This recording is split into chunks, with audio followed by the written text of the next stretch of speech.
Hey guys, Samora Jones here, your emotional restoration coach. I am beyond thrilled to let you know that Shattered Whole, my book, is available on Amazon right now for you to purchase. It states that it's an interactive journal with someone who understands. Who's the someone? It's me. There's no mystery. You ain't got to figure it out. It is an opportunity for me to partner with you as you are unpacking all the things that you were desiring to heal through. I'm excited to be your partner. I'm excited to be your coach. And this is the first step. So make sure that you go and you get the book. And I cannot wait to have a conversation with you outside the pages. Now tune into Shattered Whole podcast. So how did the transformation, if you will, or the progress, because it wasn't like this process of of not having enough transform into having? Like, how did you get there? Like, how did you see, like, what did you do, I guess, first that changed your experience from not enough to more than enough? I decided to be, before what I know now, what I didn't know then, to like label it, is to be a good steward.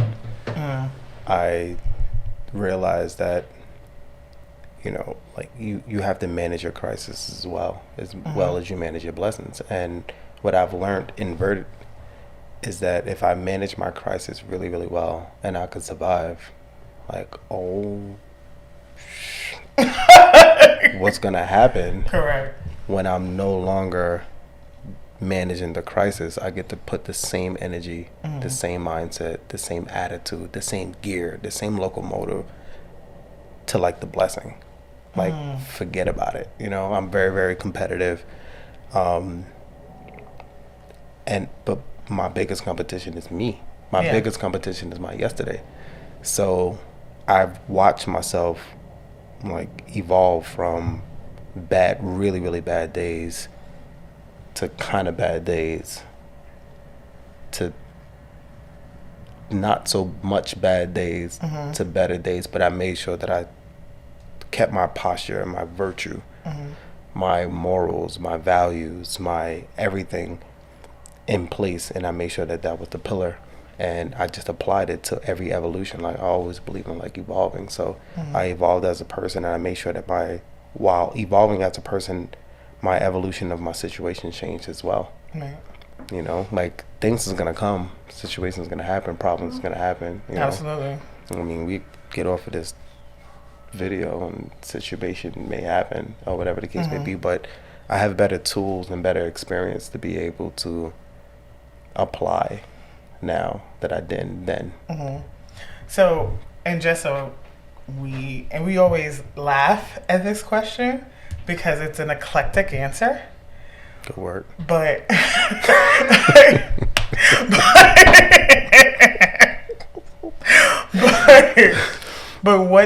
what do you do? I'm Tommy. No, I'm joking. Terrible. I hate what the real definition of it is, so I'm going to say it the way that I like to say it. Yeah, go ahead. And then I'll explain it. Yeah. I'm in entrepreneurial development. I'm in alternative finance. And I also create solutions and concepts for businesses and such. So I am a strategist at heart. I've applied every situation that we've talked about, and I'm sure we'll talk more in depth in the near future, but the same way that I've applied making sure that I can manage $4 when I couldn't afford it to live, it's the same way that I learned to manage $40, the same way that I learned to manage 40,000 to 400,000 to whatever for other reasons, So I'm a strategist at heart. You can't give me a problem and I won't diversify unbelievable solutions and returns to it. And I apply that strategy to businesses and brands. Personally, I got into mentorship really, really early because I also was the guy again, not being a hypocrite, I was the guy that was able to ask the questions of, like, what's next? Like, you tell me to stay the course, and I stay the course. I do good. I don't go to jail. Whatever the situation is, whatever the goal is, and I can't obtain my dream. And why? Because then life hits, like real life hits. Yeah. And I saw a real life hit early. So I started mentoring people really, really early. And I also created the finances, which got me into alternative financing. That's why I say it that way. And entrepreneurial development, because if you have 10 people under your belt 20 years ago that says that what I want to do is this, and you keep them on the path to be able to obtain it, and then they need credit or they need finances and they need all these things that in their situation and in their life they don't qualify for. Right. Again, me not being a hypocrite, it's a big deal. Yeah. So I needed to create the solution for it. So I started putting my money where my mouth was, which made me a angel investor, I guess is what some people say. And I'm in the VC world, venture capitalist world. I hate to say it that way. Why? Because it's more cookie cutter. Right. To whereas my heart is more about I invest into people. So sometimes it's a barbershop to a restaurant to a food truck. Sometimes it's a book or it's a whatever the case may be. And then I started learning not to give away the house. Good for you. Come on. I'm learning. I'm like, and I like that you said that, right? Understanding that you recognize that you hit a point and that you were able to then help those who were really experiencing what you were, like didn't qualify for anything traditionally, but still deserved the opportunity, and someone who can also develop them in that area. So your hard knock life, if you will, without being too cliche, gave you the development to utilize these like principles. So what are your principles that you have developed in your, because we realized that you were able to acknowledge, hurt and be able to separate what was yours and what was your dad's, and just like that in other areas. And then you started doing things like circling the pages to claim what you wanted to see and then walk in that, and then had a mindset that you were going to think better each day. But now you're now living out these things. So what are your principles for the people that you're mentoring or developing? I don't want to plug my. Why not? I'm like, you don't want to plug King Society? No. There are interesting principles there that is dear to the heart. But I guess the one that I would highlight that's actually not part of King Society principles, but just being a virtuous person is the first thing that I've learned without knowing what it was. It's funny, like I knew the word virtue and never really dived as a child, as a young adult, like of what it really meant, but it always stuck with me. And now as an adult, when you pay attention to it and you see how much of your morals and your values is and intertwined into the word, I think that for me, just to be a virtuous man and being able to apply that to like any and every aspect of my life, like because there's so much restrictions to it. Like it's I don't want to do what I want to do all the time because we're human. So there needs to be like limitations to that, but you also need to be able to like execute and exercise some of the things that you do want to do. But if you're a virtuous person, then you don't have to worry so much about it because you're operating from a good place. You're operating from a good heart. You know that you are trying to better people, create impacts moving forward. You being intentional in all your actions and in your words. So words matter, your actions matter. I believe in being intentional in everything that you do. I think it makes the difference. I pour that into people, kids that I mentor. I pour it into my kid. You can do everything the same way that everybody does it, but what sets you apart? But when you're intentional, it's the smallest little thing that creates the biggest difference. So I think virtue is the only thing. We can go into my other principles. Yeah. So we'll talk. We'll hit King Society, because you'll tell them what King Society is. But what I want to ask is, this episode, is like a healing king, right? And I used ing on purpose, right? I use ing instead of a healed king, right? Important. Because there's something about the ongoing that I think is important. There are some things that you can say that you're healed from, and then there's this understanding of this ever process that is of you becoming healed. What would you say from your experience, from mentoring, your experience from yourself? What has been the hardest space mentally and environmentally for a man to heal from your experience?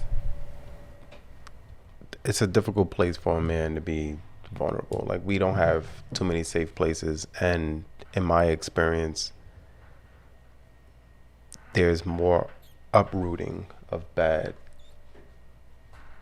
planted seeds inside of us over like our lineage and generations before us, to where we don't have the vulnerable and spaces to be transparent and such. So I think we kind of start with being honest about what we're actually feeling and like what we're going through. First of all, like, we're not given the safe space to be able to feel, because they say like feeling is for everybody other than us. So to be able to just acknowledge like what's going on, how does it make you feel, not staying there, because that's a really important part, to not stay there, but because then you become exactly what inflicted the pain on you. Right. But for men, for me, one of the hardest spaces is, sounds cliche nowadays, but to have a safe space to be able to communicate what you're going through first, because then you could kind of like let it out. And once you get a good place to be able to let it out, and you're not judged based upon like what you're going through, how you feel, or whatever the case may be, then you can start the work to deal with it. Like, then you can go through your process to get to the promise. And the promise is to overcome it. It's to get past it, to grow from it, to apply fuel to the fire that was set in some sort of place. So for me, I think that's the hardest part for me. We're not allowed to. Is being vulnerable or having permission to be vulnerable? Maybe it starts from being vulnerable, because that's the uprooting. Like, we're not allowed to feel like we can be vulnerable. So as soon as you get to the place of wanting to be vulnerable, we completely discard it immediately, because it's now feminine, or it's not manly, or it's not strong. We're not given a safe space to be able to be weak. So we have to be strong all the time. All the time. And I think once we can get to a place where we recognize that we can be, and then we voice it. I mean, I'm a man of my word. So if I say something, my word is my bond kind of guy. So if I can let it out, but when you don't let it out, you get to manipulate it from within, and nobody could challenge you on it. Right. So once you finally like let it out and say, I feel like what you did, or I feel a way about X, Y, and Z, and you finally let it out, then you can deal with the truths in it. Right. And I appreciate you making that statement, because I hear how men deal with it more often, but that internal chatter conversation, on the one hand, it has protected you. Right. It has allowed you to maneuver in spaces and places to keep yourself safe. Right.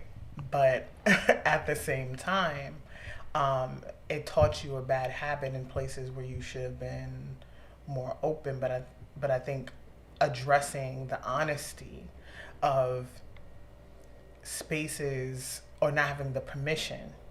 Right. And I think sometimes there's a conflict in that conversation, because especially when I think women are talking, and this is why it was so important to have a man have this portion of the conversation, because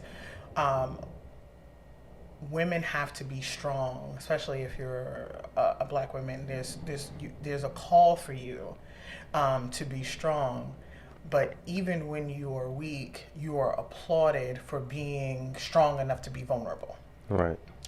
And when a man, I think now there's some spaces where it's starting to break through, where it's becoming more acceptable, a little bit more, because I think the male voices are raising up to the top, where they're like, I have to be, like, I need this space to be vulnerable, because it's no longer even about what you are going to experience. I'm dying here, Right. and someone has to care, and someone has to see me. But I don't think you're applauded the same way. No.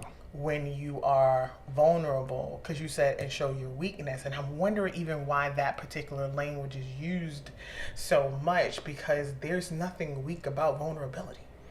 I agree. I actually realized that most of my strength is in spaces that I've hid and ran from, like, most of my life. Like, I think that for a person, we don't parallel, like, being vulnerable and being honest. Even though it's a cousin to each other, it's a sister, it's a brother, but we completely separated. Like, everybody has, like, their own narrative, and that's the problem with a lot of communication today, is that you take a phrase or word and you apply it to where it's conducive for you, and then forget where it's conducive everywhere else. So when it comes to a man, being vulnerable and being honest, I feel like now, because I've started to exercise over the past couple of years, making sure that I'm in proper, because I'm a strategist, right? So making sure that I put the proper people in place to be able to be vulnerable with. Now you're gonna like, you're gonna make a mistake, because there's some people that I shouldn't have been as vulnerable with, because people weaponize it. Right. And for a person that is fighting to get to that place and then you weaponize it, it is easy to say, that's why I shouldn't have done that. Right. How do you have a regret, right?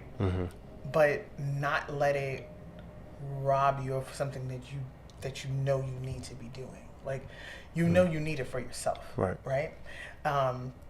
Wrong decision because this person didn't value or take care of it. Like, it was another violation of trust, right? Right. And you're already dealing with the traumatic experiences of the perpetual violations of protection and trust, and now I'm giving you this thing to be that I thought I could have with you in safety, and now. So how do you not revert back? How do you teach your mentees, don't revert back? I know that was hard, because you're the dresser, right? We're going to acknowledge that was a hard space. So how do you not revert back? How do you keep pushing forward, recognizing that vulnerability is still important, even if someone else didn't know what to do with it? I mean, for me, what I do is I highlight the difference between what was and what is, because the hard stays hard. Like, hard is hard, but I make them take inventory of where they were before and where they were. Like, I could have a situation right now, and I could talk about it with you. I took some weight off of me. It didn't change the situation. It didn't change, I don't know what the outcome is going to be, because we're not there yet. But it definitely allowed me to take some fumes out, and it allowed me to exhaust a little bit. And even if nothing else changed, that is a difference. And I'm always about, like, making the difference. I say that a lot, like, be the difference, make the difference. And sometimes it's just cracking the seal, let some of the pressure out. That pressure that you allow to exhaust can change a lot moving forward, Pressure busts pipes. You know, pressure changes a lot of things in life in so many ways. You can use it for fuel, but if you're not using it properly, then it can be used for destruction as well without you even knowing it. So you're signing up for destruction and not knowing it. When it comes to myself and mentees, I try to be a living example, and I try to surround them or allow them to pay attention to the numbers. If you start making proper and right decisions and surrounding yourself with the right people, and I make sure that I'm one, like I'm one of the good. Right. But if you surround yourself with the right people, sometimes it's easy to pay attention to the 3 or 4 people that maybe you're vulnerable with, that doesn't have the capacity to be able to be responsible with it. But think about all the other people that are doing the right things with it. It's easy to pay attention to like the wrong and subscribe to that than to pay attention because it's loud, right? So I try to teach them to not pay attention to the noise, right? Like, noise is noise. You know, information is information. Like, education is education. Like, your situation, your circumstances, like the things that you've been through, like that's not noise. You know, like, noise just wants to be heard without a cause.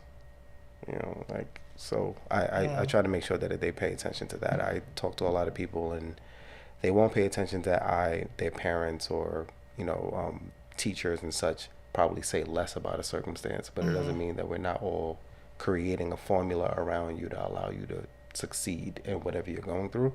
But they'll pay attention to 2 or 3 friends that have the biggest, loudest voice. Right. But the substance, it's lackluster, you know, if any at all. So they say men lie, you know, women lie, numbers don't. So I use numbers. The numbers sometimes. Yeah. The strategy to get the numbers and then showcase the numbers. And I like that, finding facts in the space of reasons to go backwards, right? Like, if I can focus on what is, it makes it a lot harder for me to justify why I went back. You know? Right. Because it's an easy thing to do, because if you're saying that, hey, I want to utilize vulnerability, and because I want to release some of that pressure, and I have a regret about it, but I can deal with the facts of it. How did I feel? Right. What did it do for me? Who did not take advantage of the fact that I gave that to them? Right. What did that do? What did I learn about that? Instead of just it being all an emotional decision of just like anger or frustration, and then you're setting yourself back. So I appreciate like hearing that. What's the space where you're still where you've what's in that area, like how has God played a part in you being vulnerable? Well, my relationship with God showed me, my personal relationship, because sometimes you can have a relationship with God in community and like it doesn't hit the same. My relationship with God showed me like what a real relationship is like. And it's weird because before I had my own personal relationship with God, I had a lot of relationships with people, with circumstances, with situations and such like that. But I realized that all of them have came and gone, or some of them are still the same. But the most consistent has always been God, right? Like, he was there from the beginning. He was there when I ignored him. He was there when I came back to him. He was there when I left again. He was there. Like, he stayed consistent. And when I started paying attention to the intricacies of how God relations with me, it showed me like how poor of a partner in this relationship I've been. And it has allowed me to like put forth the same tools and the equity and the engine and the tenacity that I have had to apply in like my negative situations in life, to apply it to a positive relationship with God. That like people come and go, but he hasn't. Like, he's been the most consistent in my life, you know. Like, my father loved him to death, you know. Like, people come and they go, whether they're great in your life or whether they're poor. My father passed away 2011. So even if I had the greatest relationship with him, like, I can have a relationship with that ever-present, never-ending God.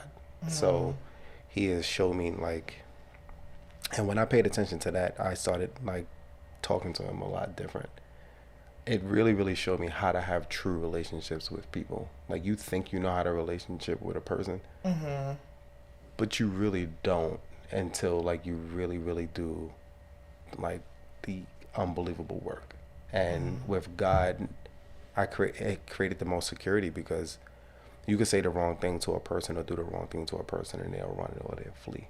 Yeah. And I've known more of that in my life than I've known stay. You know, I mean, to the point where I had to go, kind of thing, you know, at a young age, in which we talked about. So I've known more people that have came and gone. But with God, it just I realized that I can talk to him. I could be frustrated. I can be honest. All levels. Yeah, like, you know, like I knew that my relationship upped when I was able to talk to him like he was a G. Like he was sitting near me, like, yo, God, like G, like God, like kind of thing. Right. And he didn't flee. You know, he didn't change, regardless of my frustration, regardless of how angry I was, regardless whether I didn't talk to him today, and I didn't pray, and I didn't pray before I ate, and I didn't get on a prayer call, and I ain't going to church this Sunday neither. But on Tuesday, like, he still provided.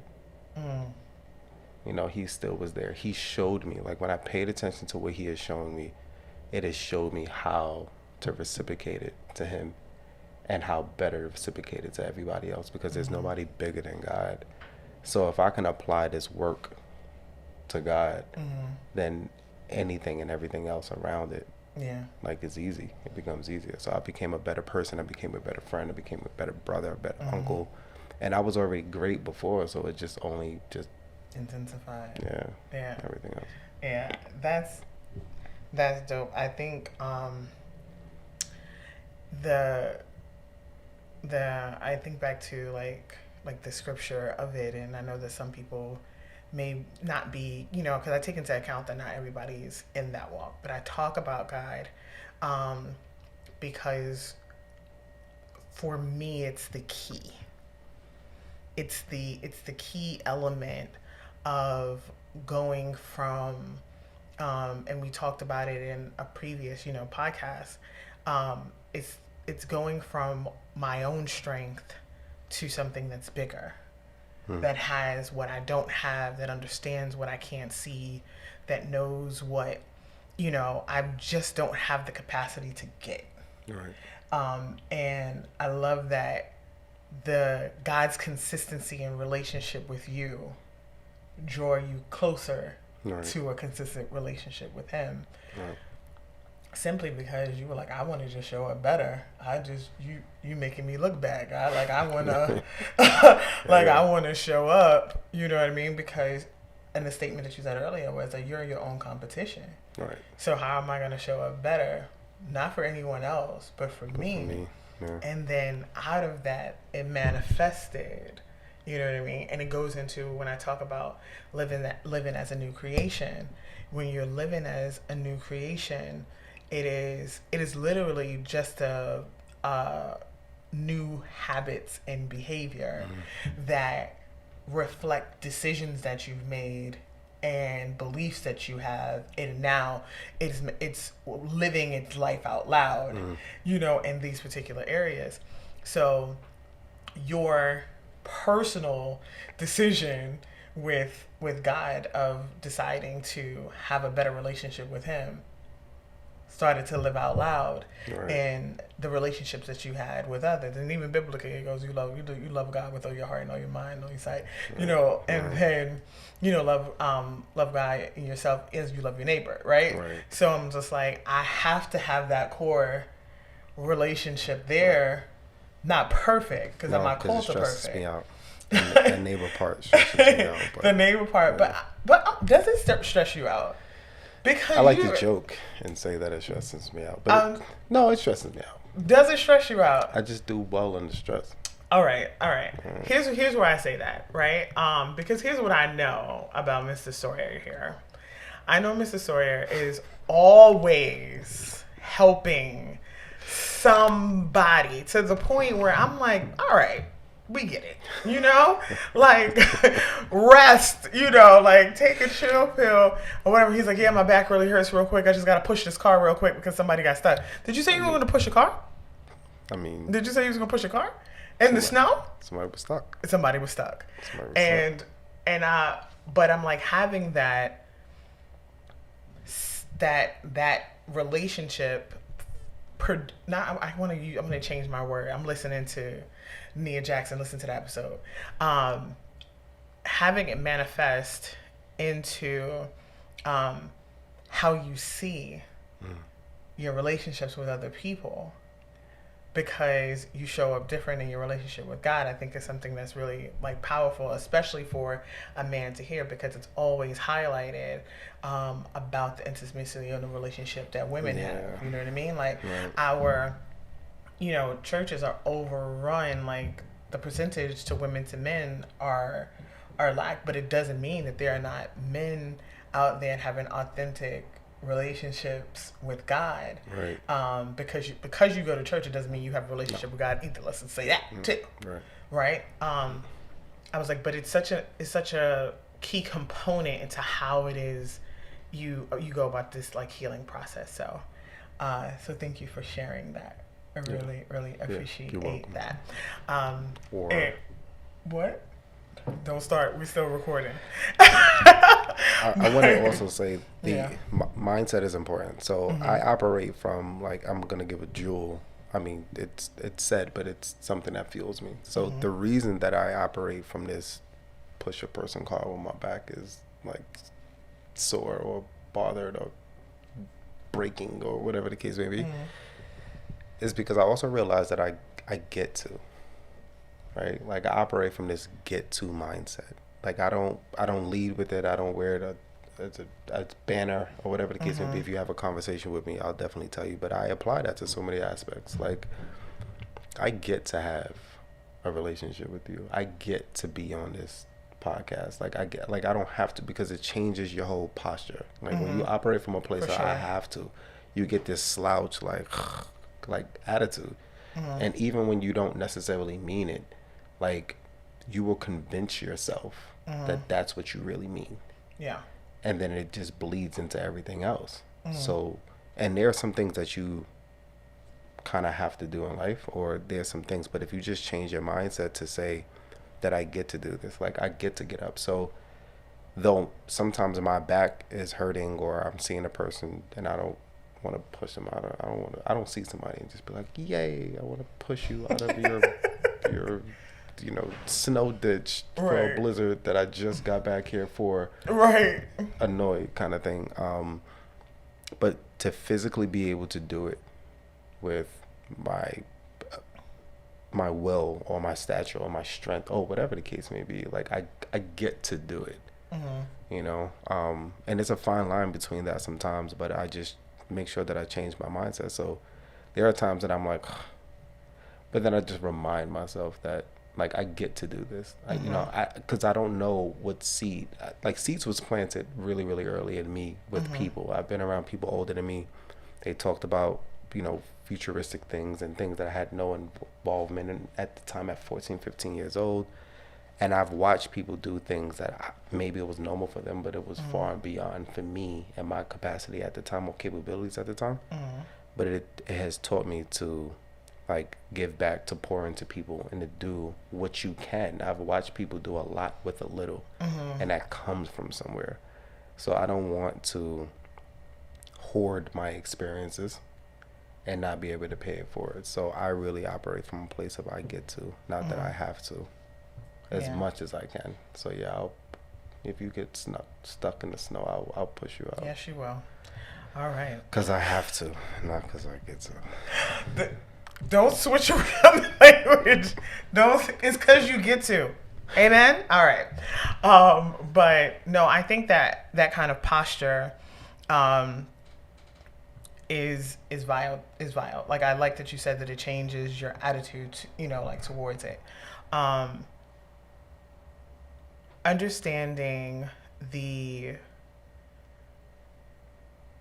the impact, however small Right. it was. Not that someone had a come to Jesus moment because Right. you came and pushed the car out, but they were seen. Right. They needed help. They were stuck. Right. They were stuck. Right. And you did what you could do because you could do it. Right. And those kind of community connections, one-offs, have domino effects. Right. Because that person went home and was like, man, I didn't know how I was gonna. Right. But this guy came out of nowhere. He helped push mine. Right. And I was able to get home. And now there's the kids, there's the babysitter, this is right. You don't know what came after. Right. It's With like no some intention, people no with solicitation. no intention, Right. no solicitation. Yeah. Like a lot of times people just need the glimmer of hope in humanity. Touche. Well said. And so I appreciate you being that glimmer of hope for people in humanity. I appreciate you being on the call when it comes to I a do. lot of these things. I do. I'll be like, watch your back.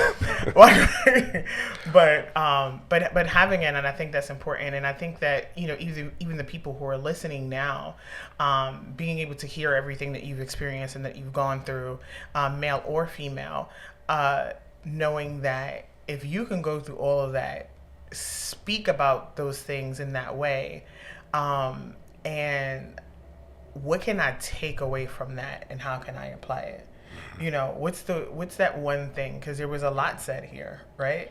But what's that one thing that I can start with, and then I'll go back and I'll listen to it again, and then I'll take another thing, and then I'll build on it. Right. And then recognize that I appreciate that he got to come on this podcast, and I appreciate that I got to listen.